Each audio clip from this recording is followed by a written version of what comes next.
proving to be one of the most brutal obstacles this season. On the starting platform now, a 24-year-old professional rock climber from Fort Collins, Colorado, Ian Dory. Ian is a modern-day Walton, living with 3 generations of family on the same farm. Living with a multi-generational family is not the norm in the U.S., but I think it has its advantages. I get to learn so much from my grandparents and my dad. Our intent with the farm was to teach a good work ethic and, to get out and suffer when you don't want to do it. And a lot of good life lessons are learned in situations like that. Living here, it's really going to help with raising our first child. I'm in my 6th month of pregnancy, so we're really excited. We're expecting a boy.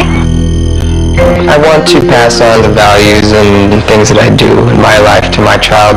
We're outside, we can play, we have our imagination, and then at the same time learn about work ethic and how to achieve goals and how to stay focused, and that really shaped who I am today. Well, his pregnant wife is watching from home, but his parents, sister, and brother are all here to see him in the finals.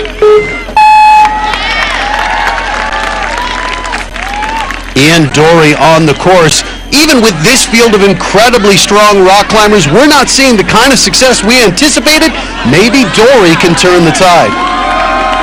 This is the guy who's climbed V16. Those are among the most difficult climbs in the world, and this is one of the few people on the planet who can do them. Well, this might be a V17 because this course seems like it's next to impossible. Only one finisher to this point.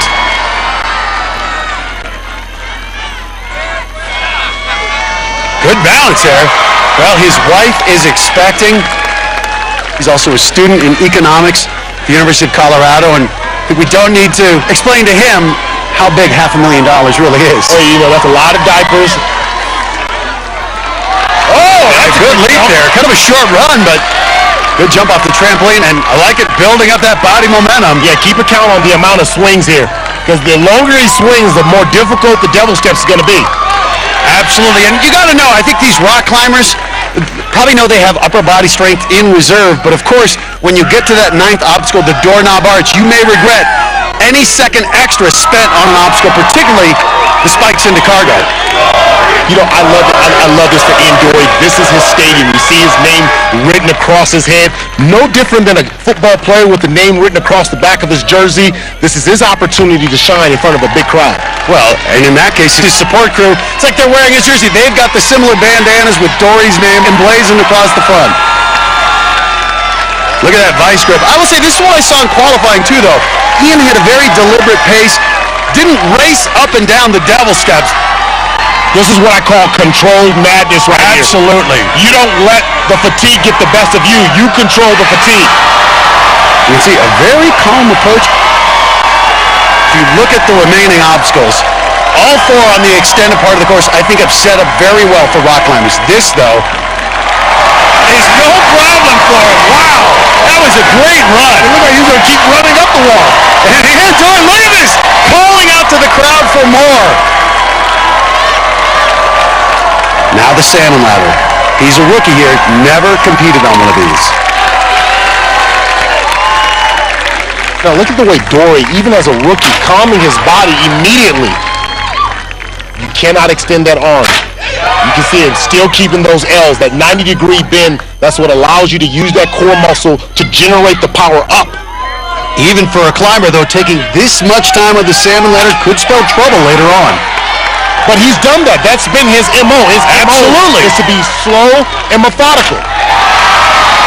Well, again, the amount of upper body strength that he is displaying right now, the calmness with which he is going through the incredibly difficult obstacles is impressive. Yeah, and that's the key there too, Matt. Wow. It's the calmness that he possesses. Not everybody possesses that type of calm. Right now, though, he could be in a little trouble. Look at this. That is not good technique. He is just brute forcing his way through the obstacle and surviving. It doesn't matter how you do it. You just got to get through. It's called paying the bills.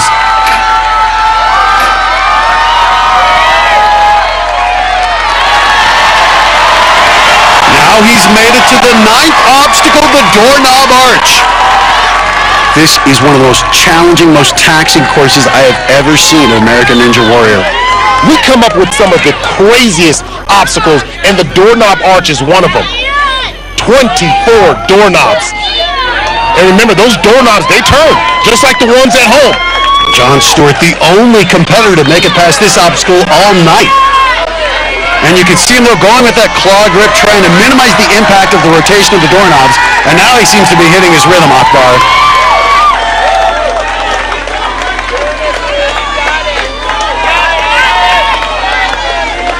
This is where you kind of have to modify your grip here, because on the downturn here of the arch, it can be very changing it up. Is he going to go for the dismount? This is getting awkward, as I said. Not pretty, but he's through. Wow, Ian Dory. That's great. That's great. Shaking out those forearms. This is the hardest course of the season, and 24-year-old rookie Ian Dory, only the second person to make it to the final obstacle, the spider climb. For all those upper body heavy obstacles, this is not a foregone conclusion. So much of this is good technique. One slip and it can end. But Ian Dory is looking fairly well locked in, Akbar. Yeah, he is. Using everything. Using the lower body, squeezing in between. Look at the mobility of those ankles. Those feet are almost flat. I don't even know. I didn't even know the ankle could move like that. Well, just needs to hit the buzzer. And Ian Dory is going to mount the Doriyama. He was gassed at the end, but I'm telling you, he strategized, he improvised. You know, you can't spell Mount Doriyama without Dory, and that's where he's headed. All right, now Ian Dory standing by with Jen Brown. Ian, congratulations!